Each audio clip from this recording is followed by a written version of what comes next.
सांगली आदर्श प्राथमिक आरोग्य केंद्रे आदर्श शाळा हे सांगली जिल्ह्याचे उपक्रम राज्यस्तरावर वाखाणले गेले व त्याची राज्यभर अंमलबजावणी केली गेली। त्याचप्रमाणे व्यसन व अंमली पदार्थाच्या विळख्यातून भावी पिढीचे संरक्षण व्हावे यासाठी राज्यात आदर्श ठरेल असे मॉडेल तयार करावे, त्याची काटेकोर अंमलबजावणी करावी। यामुळे व्यसन व अंमली पदार्थासंदर्भातील गुन्हेगारीचा समूळ नाश होईल असे निर्देश राज्याचे उच्च व तंत्र शिक्षण संसदीय कार्य मंत्री तथा जिल्ह्याचे पालकमंत्री चंद्रकांत पाटील यांनी आज दिले। अंमली पदार्थ टास्क फोर्सच्या तिसऱ्या बैठकीच्या अध्यक्षस्थानावरून ते बोलत होते।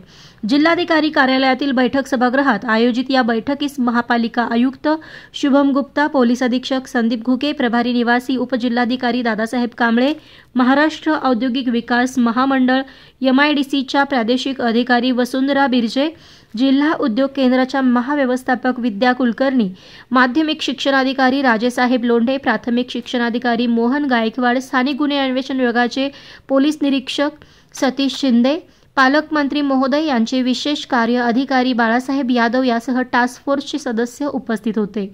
पालकमंत्री चंद्रकांत पाटील म्हणाले, आगामी शैक्षणिक वर्षापासून शाळांमध्ये प्रार्थनेनंतर अंमली पदार्थ विरोधी प्रतिज्ञा, प्रबोधन गीत व व्यसनाचे दुष्परिणाम सांगणारे व्याख्यान किंवा चित्रफित असा अतिरिक्त पण आवश्यक अभ्यासक्रम असलेला नवीन उपक्रम सुरू करण्यासाठी आगामी 3 महिन्यात शिक्षण विभागाने योग्य पद्धतीने नियोजन करावे।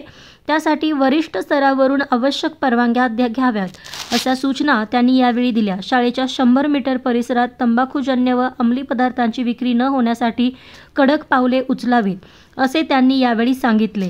अंमली पदार्थ प्रतिबंधक उपाययोजनांसाठी स्थापन टास्क फोर्सने केलेल्या कारवाईचा सविस्तर आढावा घेऊन पालकमंत्री चंद्रकांत पाटील म्हणाले, उद्योजकांच्या मागणीनुसार कारखानदारांकडून दर महिन्याला 5 तारखेला घ्यावयाचा हमीपत्रास स्थगिती देण्यात आली।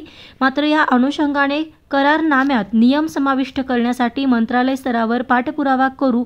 MIDC क्षेत्रात सर्व कारखान्यांनी CCTV लावणे बंधनकारक करणे व अनेक वर्षे बंद कारखान्यांची जागा MIDC कडे परत घेण्यासाठी मंत्रालय स्तरावर पाठपुरावा करावा असे त्यांनी सांगितले। अंमली पदार्थ विरोधी लढ्यात दोषींवर कठोर कारवाई करावी असा पुनरुच्चार करून पालकमंत्री चंद्रकांत पाटील म्हणाले, अंमली पदार्थ संदर्भातील केस न्यायालयात कायदेशीर दृष्ट्या मजबूत पद्धतीने सादर होण्यासाठी कागदपत्रांच्या अनुषंगाने आवश्यक ती सर्व पूर्व खबरदारी घ्यावी, जेणेकरून दोषींना कठोर शिक्षा मिळेल। कारखाने तपासणी मोहिमेला गती द्यावी, तसेच बंद कारखानदारांना कर्ज पुरवठा करणाऱ्या बँकांकडून थकबाकीचा सविस्तर अहवाल घेऊन कार्यवाही करण्याच्या सूचना दिल्या। शहर व जिल्ह्यातील गुन्हेगारी घटनांच्या पार्श्वभूमीवर नागरिकांमध्ये सुरक्षित सांगलीचा आत्मविश्वास निर्माण करावा असे सांगून पालकमंत्री चंद्रकांत पाटील म्हणाले, अतिरिक्त पोलीस अधीक्षक रितू खोकर यांच्या अध्यक्षतेखाली दर आठवड्याला उपविभागीय पोलीस अधिकारी व पोलीस उपाधीक्षक यांची बैठक घेऊन घटनानिहाय आढावा घ्यावा। अधिकाऱ्यांनी वाढती गुन्हेगारी रोखण्यासाठी मानसशास्त्रीय दृष्ट्या दिलासा द्यावा, वाढती गुन्हेगारी रोखण्यासाठी गस्त वाढवावी असे त्यांनी सांगितले। स्वयंसेवी संस्थांनी पुढील आठवड्यात अंमली पदार्थ विरोधी प्रबोधनासंदर्भात सादरीकरण करावे। टास्क फोर्सच्या दर आठवड्याला होणाऱ्या बैठकीत गत आठवड्यामध्ये केलेल्या कारवाईचा सविस्तर व केसनिहाय आढावा सादर करावा असे यावेळी सांगितले। पोलीस अधीक्षक संदीप घुगे यांनी सादरीकरण केले। बैठकीत अंमली पदार्थ विरोधी कारवाई व कायदा सुव्यवस्थेचा सविस्तर आढावा घेण्यात आला।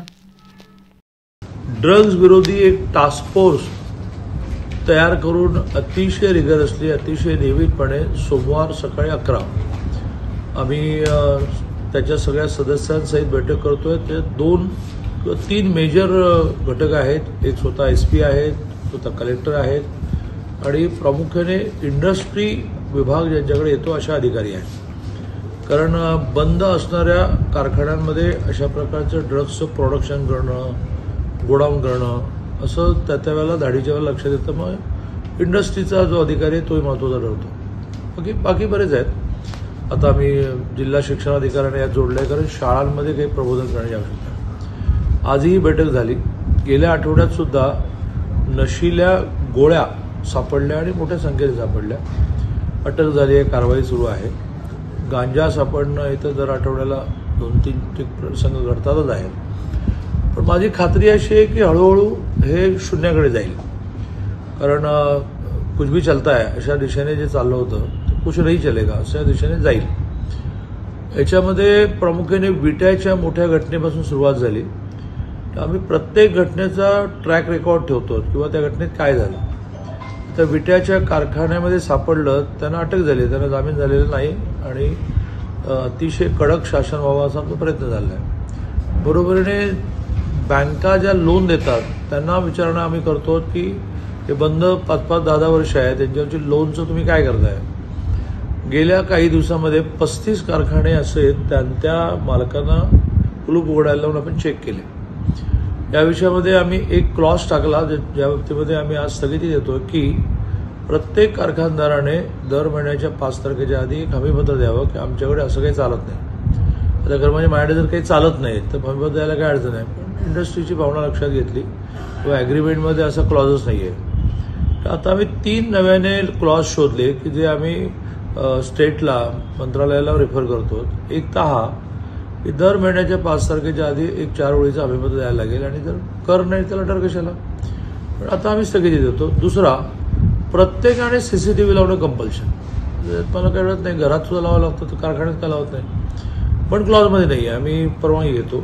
आणि तिसरा महत्त्वाचा मुद्दा की जशी एखादी जमीन वापरायला दिली ते एका विशिष्ट कालावधीत वापरली नाही तर ती परत घेण्याचे अधिकार आहेत, पण कारखाना बंद पडला तर तो परत घेण्याचे अधिकार अजूनही स्पष्टता नाही आहे. ही पण परवानगी आम्ही स्टेटकडे मागतो की 10-12 वर्ष कारखाना बंद, नवीन उद्योजक त्यांना जागा मिळत नाही.